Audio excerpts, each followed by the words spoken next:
You are listening to the Teach Middle East podcast, connecting, developing, and empowering educators.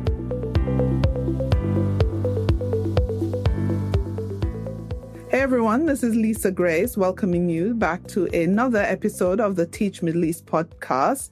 Today, I am on air or in your ear, in your AirPods with Akansha, and she is the founder, CEO of yourdailyreset.com. And for a young woman who has all the possibilities in the entire world at her feet, having grown up in Dubai, being educated in Dubai and overseas, she has chosen to solve for teacher well-being. So, and there's a reason for that, because she grew up in a household of educators. Her dad, whose name I will not reveal to you unless she wants to, has been one of the more high-profile principals in Dubai for several decades.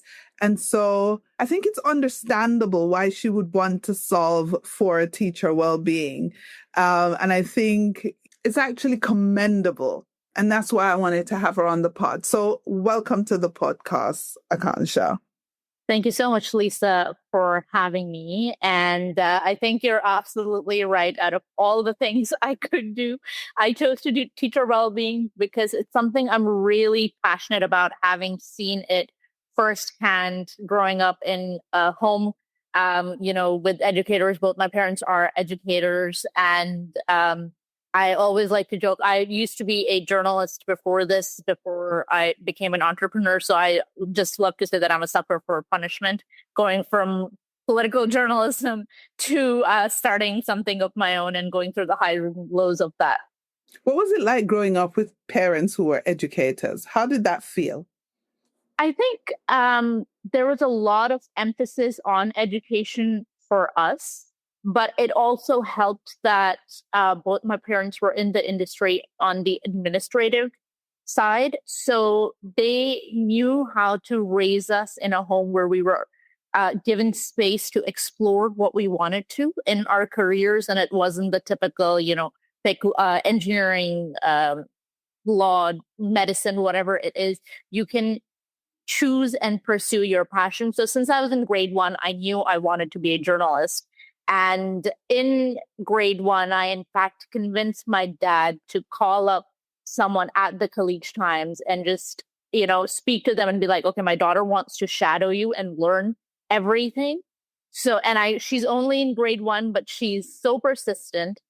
And is this something you can do? And to their credit, they did. I spent, I think, 2 or 3 weeks just embedded in their newsroom to learn what it was like, go to the printing press and all that. So it really helped in, allowing me to become my own person and sort of have the space to make mistakes. They knew how to handle that. But also we were, taught to, like, if it was like journalism, okay, great. Then you have to show us that this is something you actually want to do. So it was an initiative I took on my own, then that every summer I interned at a news publication or a magazine, Time Magazine, CNN, whatever it was, to build my own career. So I'm really grateful for that. That's interesting, because you knew what you wanted to do from grade 1, which is very unusual. I mean, when I was in grade 1, I probably wanted to be a news reporter. Or a lawyer. I had so many possibilities, or an engineer, or a doctor. Like, every time I would watch something, I would decide that's what I want to be, and that would change. So it's fascinating to know that you've stuck with it. Talk to me a little bit about your career in journalism. Where did it take you? How did that work? So, in fact, one upside of having parents who are educators is that at the dining table, they would always discuss the world news and encourage us to have opinions, because they were so informed about what was going on. And I think one of my fondest memories growing up is watching BBC with my dad and, him asking my opinion. Like, what do you think about what's happening here? And then I would write my own news scripts and, present it to my parents and be like, look, based on what's happening in the world, I wrote something of my own. So I moved to Canada when I was in grade six. So grade six to to undergrad, I was at I was in Toronto, and then I did my bachelor's in journalism from the University of Toronto, and then moved to New York for my master's in international affairs and South Asian studies at Columbia. And when I was graduating, I joined CNN. So part of Fareed Zakaria's team at CNN, which was a dream come true because it's something I really wanted to do. And then from there, there was a company, a new age media company, Vice, that was launching a news division. So I was part of the launch team for Vice News, which was an incredible experience because I got to work across multimedia, whether it was on documentaries, in front of the camera, writing political stories. We had full journalistic freedom and editorial freedom to actually go out and report. And then from there, I moved on to Vice's Daily Show, which I worked on, where we were producing 3 to 4 stories. So I worked over 100 documentaries during my 3 to 4 years at Vice. And I ended up reaching burnout very quickly. Because if you're a journalist, we were constantly, especially I think in, 2014, 2016, it was the peak of elections. Canada was having a momentous election. India, the United States with President Trump. So we were constantly on the road. We were working around the clock. I had no time to actually look after myself. I was eating whatever I could find without even thinking about, like my diet. I was eating at odd hours, and that took a toll on my body. And I reached burnout. I got sick. It had physical manifestations. And that's when I moved back to Dubai. I quit Vice. I moved back to Dubai, and I thought I'm just going to take this time to just focus on my well-being, bring myself back to who I am, and then decide what I want to do. So when I moved back, in fact, it was my dad who recognized I needed to go to therapy because I was so burnt out and I was not doing well. And when I went to therapy here is when I realized, how expensive it is.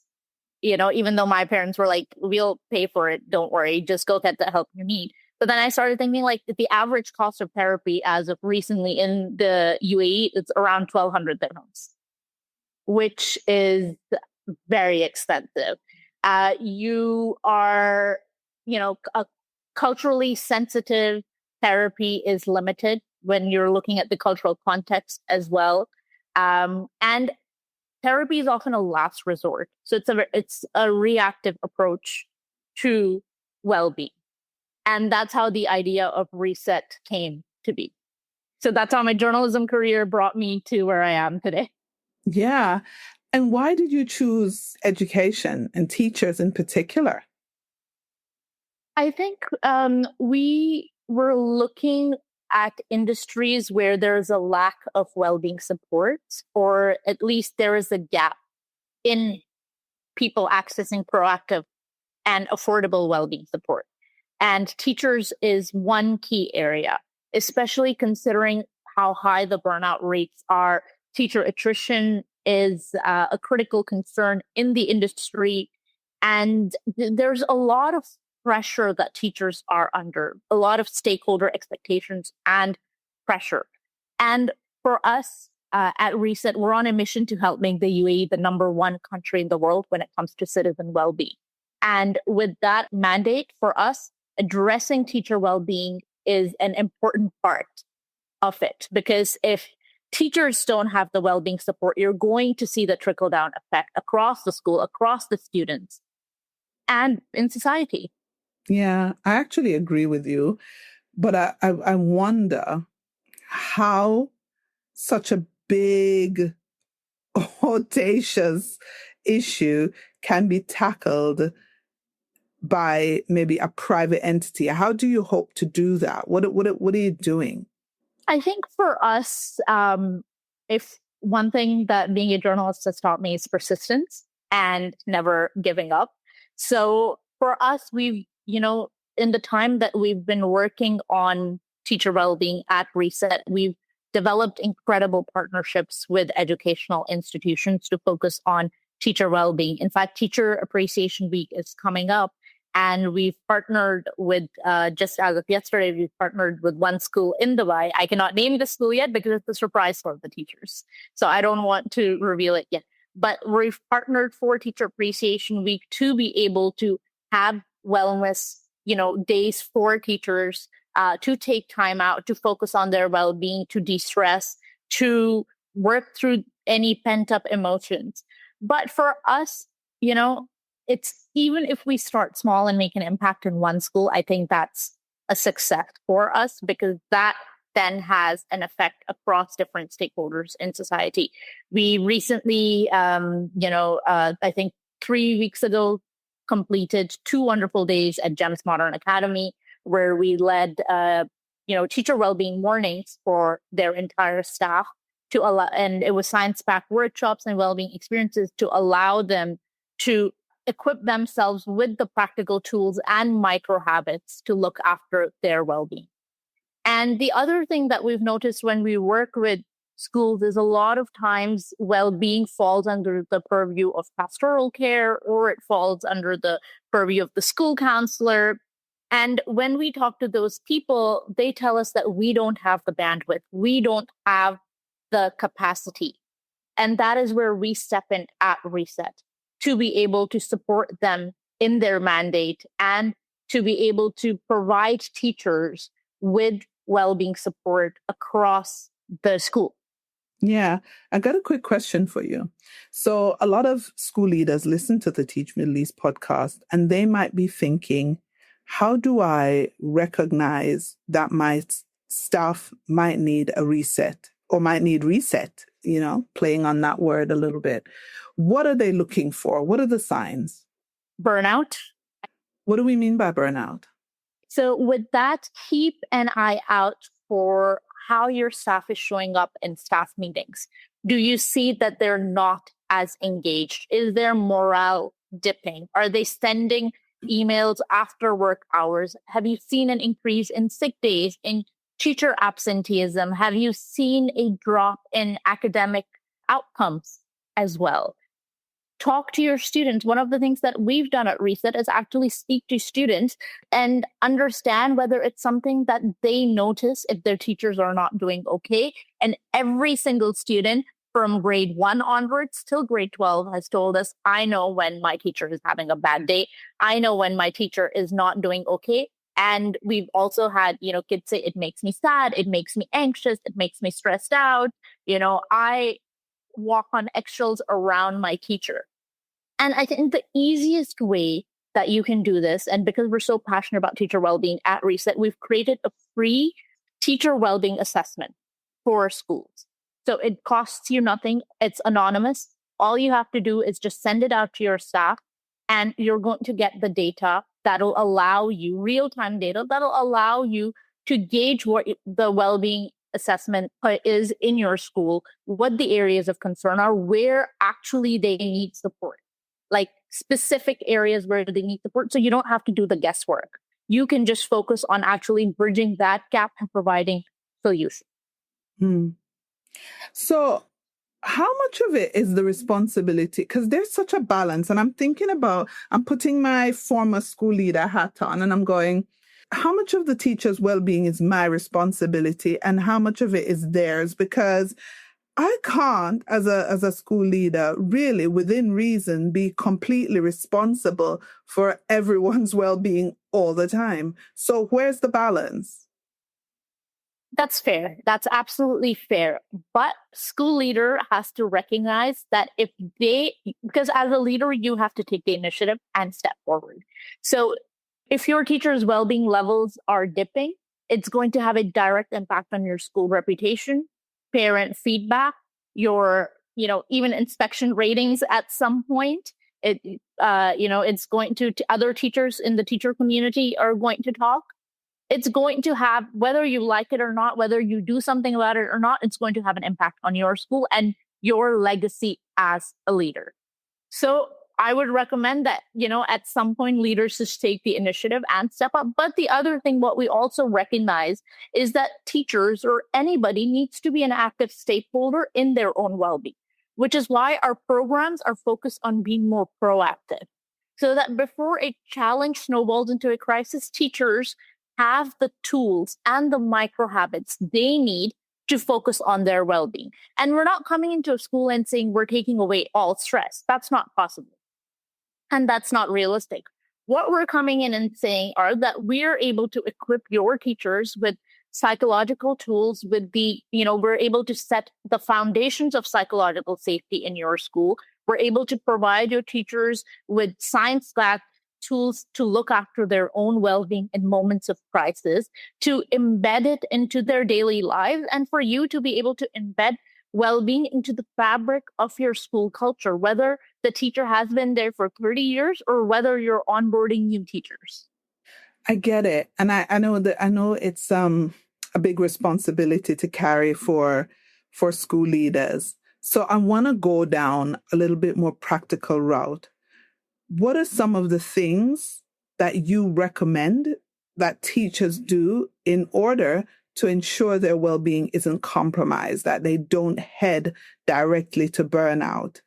What can they do? So pretend you're advising me and I'm on the brink of burnout. And potentially I am, like I do a lot. So what would you tell me to help me stay on top of my well-being? I would first of all commend you as a teacher for recognizing that you need additional support, because it's not easy to speak up and say that, hey, I'm not doing okay. And this is something I know firsthand. I waited until things went really wrong to be able to get support. And I don't want anyone to be in that position. So I think the first thing is recognizing and also accepting that it's going to be a bit of a longer journey for you to reset and feel okay, but that it is possible. And you can start small. I think one thing that people, get about well-being wrong is that it's overwhelming. But even the, small steps can make a difference and have a domino effect on your well-being. Have a chat with your either school principal or your supervisor, head of department, whoever that you have that relationship with, and let them know that you're feeling that way. I think it's important to be able to communicate to someone that you report to so that even they can come up with a plan on maybe how to manage your workload.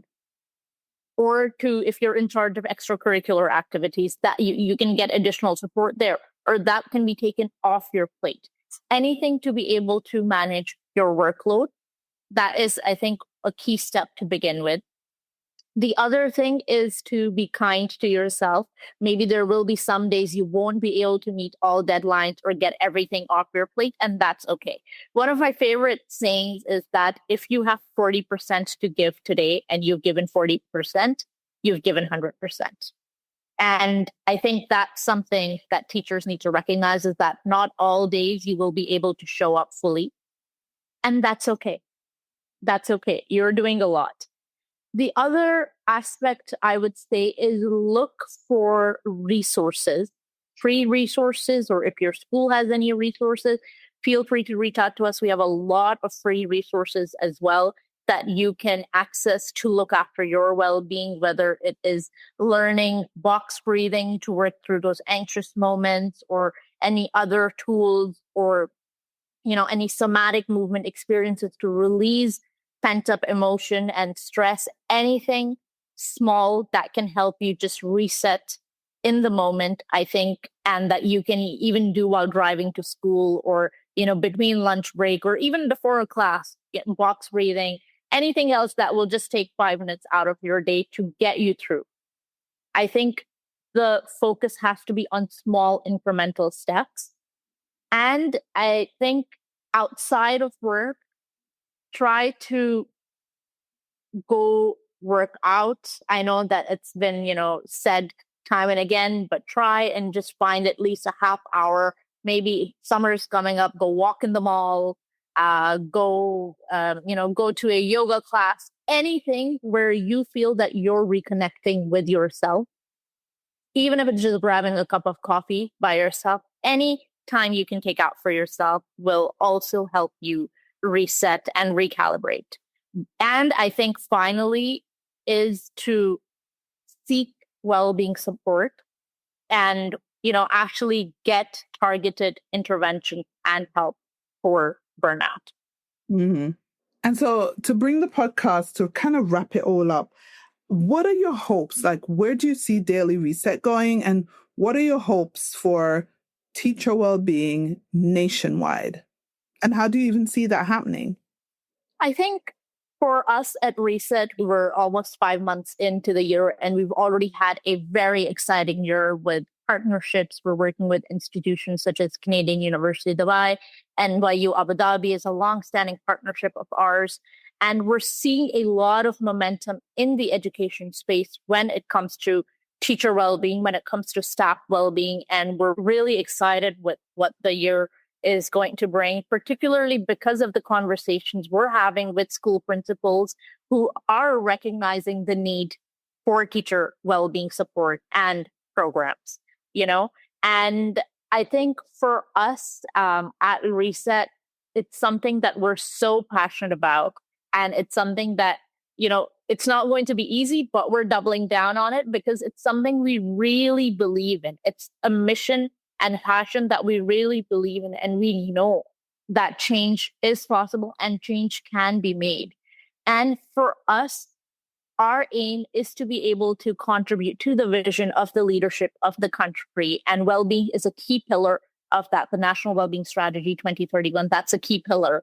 And teacher well-being is a metric that will contribute to that as well. So we really hope that schools in the UAE emerge as a lighthouse in the country to take the lead on well-being and to, build it into the fabric, into the culture of their school.